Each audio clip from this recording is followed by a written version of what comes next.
Hi everybody. We're starting today with the chapter that says 1001 blank white card. My cat would like to weigh in and be helpful. She's always very helpful.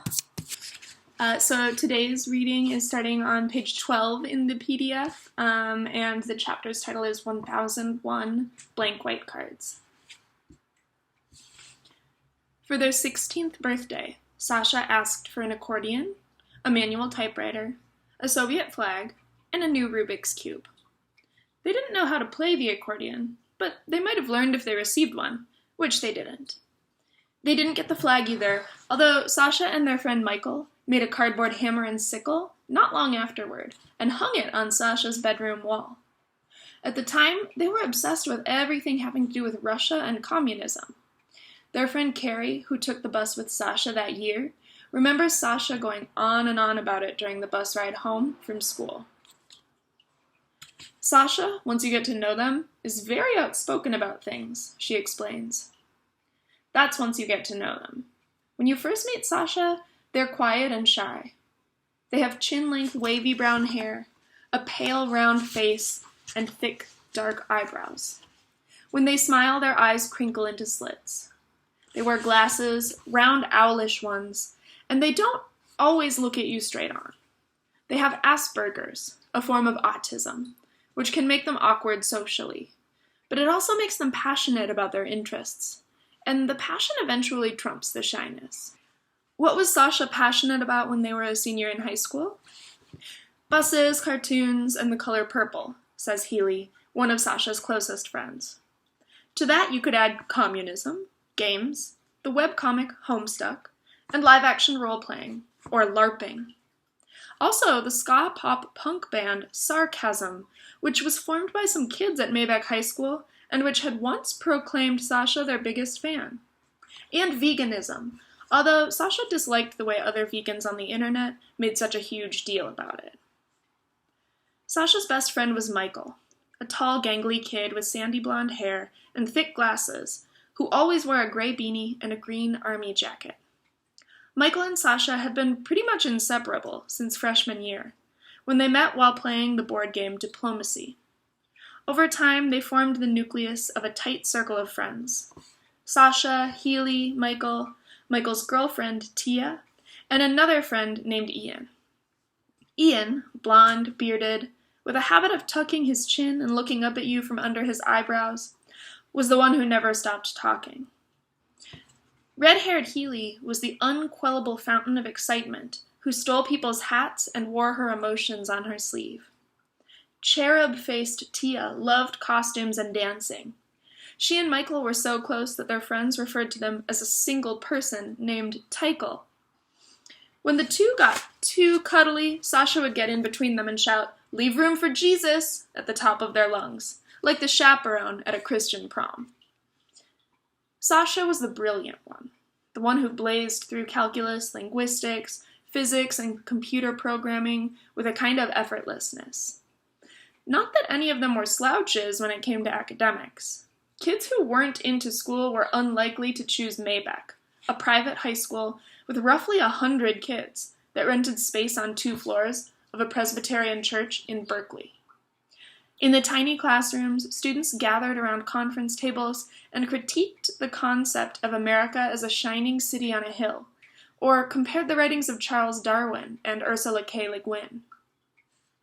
Teachers liked to claim that Maybeck didn't have cliques like other high schools, and it was true that the place was a refuge for kids like Healy who had been bullied in middle school.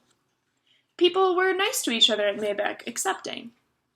But the school still had social groupings, just like any other high school. Arty kids, stoners, bros. We were the nerdy kids, Ian says. The funny, sort of crazy, nerdy people who played video games and watched anime and read manga. All of them were fascinated by games. Board games, video games, card games, role-playing games, trading card games. At lunch and after school, they often gathered at a wooden table in the hallway that people called the hex table, even though, as Ian pointed out, it was an octagon and not a hexagon. All of them were fascinated by games. Board games, video games, card games, role-playing games, trading card games. At lunch and after school, they often gathered at a wooden table in the hallway that people called the hex table, even though, as Ian pointed out, it was an octagon and not a hexagon. There they played cards, particularly a game Michael and Sasha had learned from a couple of seniors when they were freshmen. It was officially called 1001 blank white cards, although they mostly just called it index cards. It's a game played with index cards, Sasha explains. Not all of which are white, and at this point, very few of which are blank. The deck grew over time, with people pilfering index cards from classrooms whenever they wanted to expand it. If you drew a blank card from the deck, that meant you could fill it in, assigning it a point value and an effect. The more random, the better. Over time, the deck filled with in-jokes. There was a card featuring a drawing of The Sun Also Rises by Ernest Hemingway that resulted in the player losing 2 turns as you read the book and are bored to death.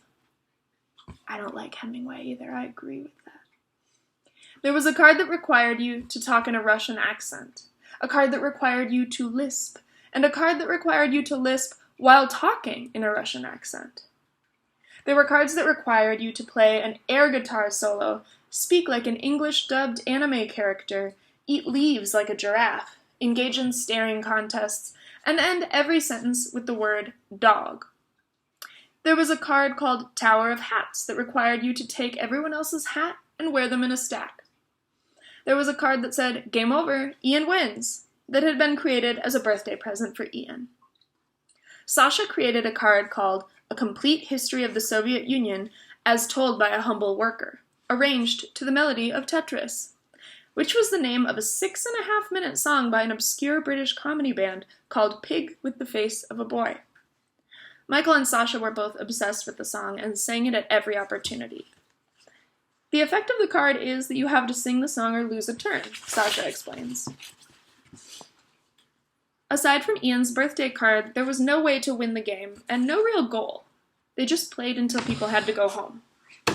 By graduation, the stack of index cards was about 2 feet high, and they had to be carried in a special bag. But at the beginning, most of those 1001 white cards were blank. Back then, Sasha was called Luke, and they were referred to as he. I just magically changed clothes in your video. I can do that in magic. Luke and Samantha. In middle school, Sasha was brainy, shy, and introverted, the kind of kid who's easy to overlook. Sasha's father, Carl, refers to that quality as Sasha's invisibility cloak. They blend into the background, he explains. They've always been that sort of kid that nobody even knows they're there. Sasha didn't seem to need other people much. In fact, they often said that the world would be better off without humans in it at all. The world inside their head was fascinating enough. They thought about numbers a lot, and shapes, and the size of the universe. They drew imaginary subway maps and worked out math problems on a whiteboard the family kept in the breakfast nook. They were interested in space and Legos and trains, and the ancient Greeks, and they noticed things most people didn't, like the subtle shades within the green of a leaf, or the geometric shapes within a sculpture. They loved cats and had a habit of meowing. Sasha couldn't say whether any of this was because they had Asperger's, because, of course, they'd never not had Asperger's. The only mind they had ever been inside was their own. Can you guys hear the wind in my hallway? It's like really windy right now. Sorry. In 6th grade, Sasha started attending a tiny K-8 Montessori school with about 25 kids in each grade. They were in a mixed age class of 4th, 5th, and 6th graders, and there was just one other new kid that year, an apple-cheeked 5th grader named Samantha. She looked right past Sasha's invisibility cloak and saw a kindred spirit. Samantha was a head taller than Sasha, with tousled blonde hair, ivory skin that flushed easily, and wire-rimmed glasses. Her family moved around a lot, and at 10 she'd already lived in 5 states and attended 6 different elementary schools. But she had never had a best friend. She was used to being an outcast, to feeling both smarter than other kids and stupider. Her dad was a nanotechnologist whose laboratory was in their basement. He'd been giving her what he called dad homework for her whole life, and she'd always gotten pleasure from demonstrating her intelligence. Yet she could never seem to learn the rules that other kids played by, the rules that defined how you were supposed to talk and how you were supposed to look and what you were supposed to be interested in. Rules that defined how smart was too smart. Samantha noticed that Sasha wrote their name on homework assignments in Greek letters. She noticed that Sasha loved math and costumes and imaginary worlds. She noticed how passionate Sasha was about everything. Their conviction that the ancient Greeks, my cat's here to help. She's very helpful. Samantha noticed that Sasha wrote their name on homework assignments in Greek letters. She noticed that Sasha loved math and costumes and imaginary worlds. She noticed how passionate Sasha was about everything. Their conviction that the ancient Greeks were better than the ancient Romans, that base 12 counting was better than base 10, that cats were better than dogs. She noticed Sasha's long eyelashes and their curly, shoulder-length brown hair.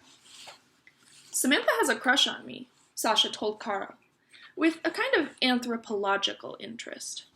And it was true, she did. It didn't take long for the two of them to become inseparable. Sasha adopted Samantha's way of talking, pronouncing fail when something was lame and lol when something was funny. They played Dungeons and Dragons, and then left the 12-sided die on the floor and invented magical battles of their own. They each adopted a tiny invisible baby dragon. Sasha's was named Cinnamon, Samantha's was Pendragon. They invented stupid TV shows, unleashing a cavalcade of ever-increasing banality as they tried to out-stupid each other. They were so close that Samantha felt like Sasha was inside her head, thinking her thoughts before she'd even thought them herself. That closeness, of course, drew the attention of their classmates. As far as anyone could tell, Samantha was a girl and Sasha was a boy. The teasing was merciless. Everyone wanted to know if they were boyfriend and girlfriend, if they were K-I-S-S-I-N-G. They weren't. It drove Samantha crazy. She once grabbed a classmate by the arm, yelling, "Stop making fun of us!" Her fingers hit a pressure point, and the girl screamed in pain. Samantha felt terrible about it. But still, why couldn't everyone just leave them alone? It was part of that disorienting feeling that she'd had for years. That feeling that everyone except her had been issued a handbook.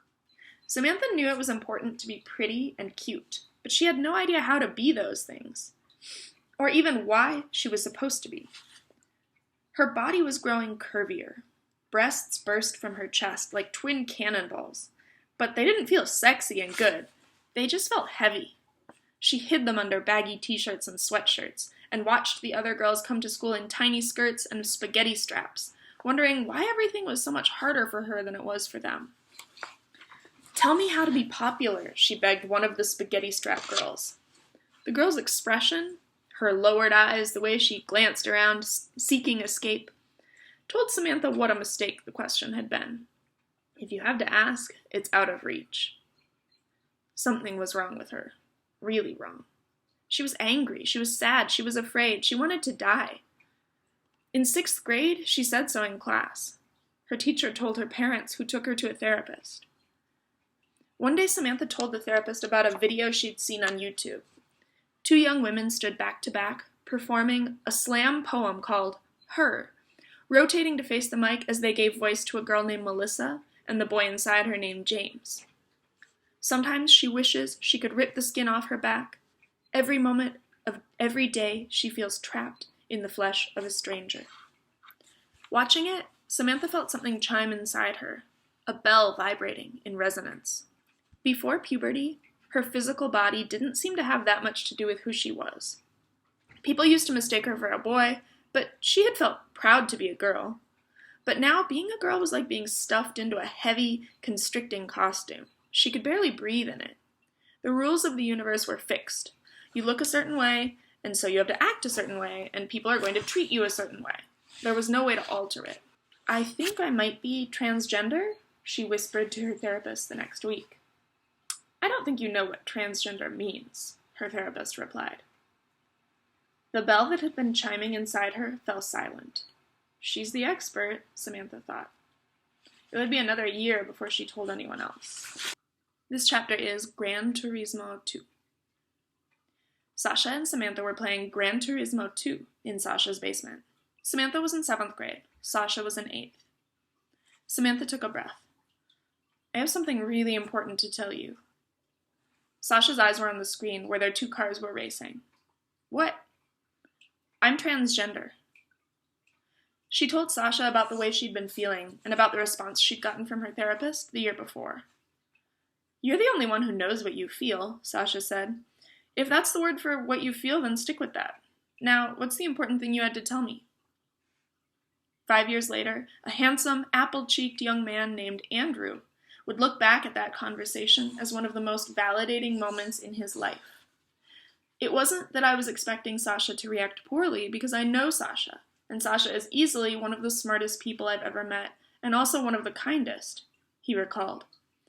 But taking a risk like that, and having everything be okay afterward, felt so good. I'm going to pause for just a second here. We're going to play our Dora the Explorer TV show again. Okay, so we're talking about Sasha and Samantha. Samantha tells Sasha that Samantha is transgender. And then we have this paragraph that starts with, 5 years later, a handsome, apple-cheeked young man named Andrew would look back at that conversation as one of the most validating moments of his life. It wasn't that I was expecting Sasha to react poorly, because I know Sasha, and Sasha is easily one of the smartest people I've ever met, and also one of the kindest, he recalled. Who is Andrew? Who is this person? Andrew. Tell me your answer. That's right. Andrew is the person we formerly knew as Samantha. If a person is transgender, that means they usually change their name and their pronouns. So earlier in this book, we knew Samantha and she pronouns, but now this person has realized that they're transgender and he goes by Andrew and he pronouns. And this is something that some of you probably have a lot of experience with. You know people who are transgender, you're transgender, someone in your family is transgender, but not everybody has experience with this. And if you don't, it might be a little confusing, and that's okay. But just remember, if you have questions, it's okay to ask. We just have to make sure that we're paying enough attention so that we're using the correct names and the correct pronouns for people. So now this character character and real person, right? Because these are all real people. This character or person who we knew of as Samantha is actually Andrew. Similarly, Sasha, right? We found out Sasha, who uses they pronouns and not he or she pronouns. Sasha used to have a different name, right? I think they said Luke. And Sasha used to use he pronouns, but now we know Sasha's real name is Sasha, and their pronouns are they. And again, it might take a little practice, but keep that in mind. Make sure you're thinking about it really carefully, both as we read this book and in life, right? Because this is something that you will encounter if you haven't before. So last paragraph of this chapter here. Back in 7th grade, Andrew rarely spoke about gender with Sasha after that one conversation. He wouldn't tell his parents he was trans for another year. For a while, he convinced himself that being a girl would be okay, that being trans was just too hard a life. When Sasha was in 9th grade, Andrew was their date to the Maybach prom. He wore a bottle green dress and blood red lipstick, and his hair was dyed coppery orange. But it was still just a costume, the dress, the lipstick, the hair, the body. By the time he started high school in the fall, Andrew had already begun his gender transition. This chapter is, how do you know what gender you are? And if you still have some questions about being transgender and all of these terms and stuff, the next 2 chapters hopefully will help answer some of those questions, so pay close attention. Sasha and Andrew were hanging out in Sasha's bedroom. It was the winter of 2012. Sasha was a sophomore at Maybach High School, and Andrew was a freshman at a public high school nearby. Sasha was at the computer showing Andrew the ins and outs of the board game, Diplomacy. Andrew, Sasha said, I don't know if this is rude or not, but I was wondering how you realized you were a guy. I just knew I wasn't a girl, Andrew explained. I just knew that was not who I was at all. Andrew had recently been hospitalized after contemplating suicide. Even though he had started high school as a boy, his trans status was a topic of constant rumor and gossip.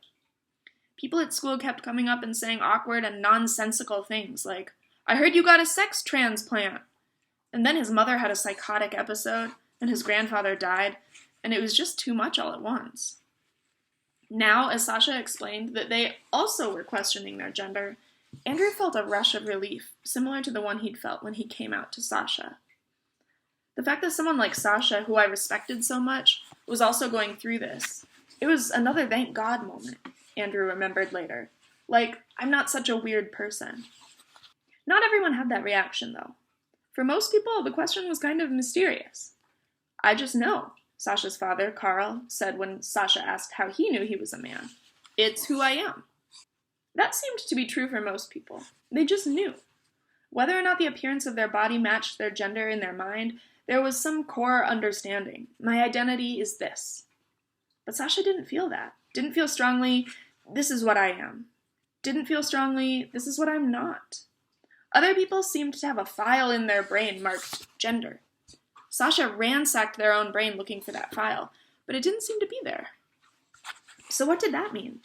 The idea of not having a gender wasn't frightening to Sasha, but it wasn't a relief either.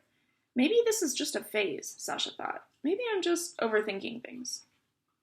But maybe not. Maybe the question was its own kind of answer. Maybe the place in between was a real place.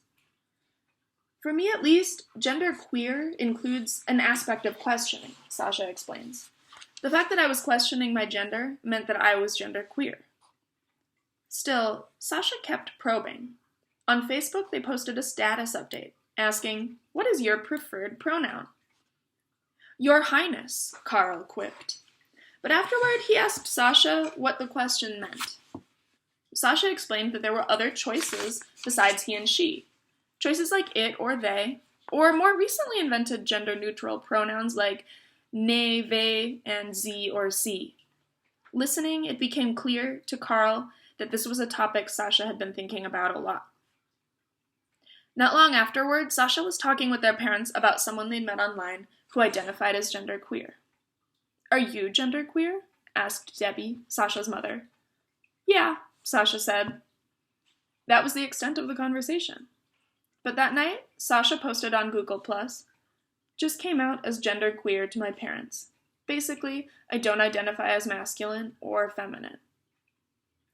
Reading the post and the congratulatory comments that followed it, Debbie and Carl were left scratching their heads. Apparently something big had just happened, but they weren't entirely sure what it was. What did genderqueer even mean? When you see the word congratulatory, reading the post and the congratulatory comments that followed it, Debbie and Carl were left scratching their heads. What do you think congratulatory means? And what part of speech do you think it is? Noun, verb, adjective? I'll wait. Why, very good, students. Congratulatory is an adjective because it describes comments, which is a noun, and congratulatory means things that are congratulating you. So we know congratulations is something you say to people when they did something good, like, "Wow, congratulations, you graduated from college," or "Wow, good job, you got an A on your test." So congratulatory comments are comments telling someone, "Good job." Last chapter here, genderqueer. Debbie and Carl had always had a good relationship with Sasha. As a family, they joked around a lot, but they also talked seriously about the stuff that mattered. And clearly this gender stuff mattered to Sasha. Only it was kind of hard to figure out why. Was this about sex? About love? About changing your body? "I'm trying to get my head around it," Debbie said, 2 years after that first conversation. "I understand coming out as gay or even trans, but this is harder for me to understand." She and Carl were sitting side by side on the claret-colored sofa in their living room, framed by the bay window behind them. They live in a snug green bungalow in Oakland's Glenview district, about a mile from Oakland High School. Debbie, who works as a bookkeeper at a private elementary school, has a mobile, expressive face, framed by blonde, chin-length hair. Her gestures are broad and comic. Carl is shyer and more quiet. A former college radio DJ turned public school kindergarten teacher. He has a gentle, thoughtful manner, punctuated by a dry wit. He wore his silvering hair short on the sides and had a rainbow friendship bracelet tied around one wrist. Debbie's mind kept going to the sex part. Who did Sasha want to sleep with? After Sasha announced they were genderqueer, she asked for clarification. Who are you attracted to? Do you have sexual feelings for men? But that wasn't the issue for Sasha. They weren't all that interested in having sex with anyone, actually. And anyway, terms like homosexual or heterosexual made no sense if you didn't identify as one gender or another. Most of us see gender and sexuality and romance as one big interconnected tangle of feelings. This is who I am, this is who I'm attracted to, and this is who I love. But as Sasha began exploring the topic online, they found that some people had developed language for combing the tangle into individual strands. In these online conversations, the word sex referred purely to biology, the chromosomes, organs, and anatomy that define male and female from the outside.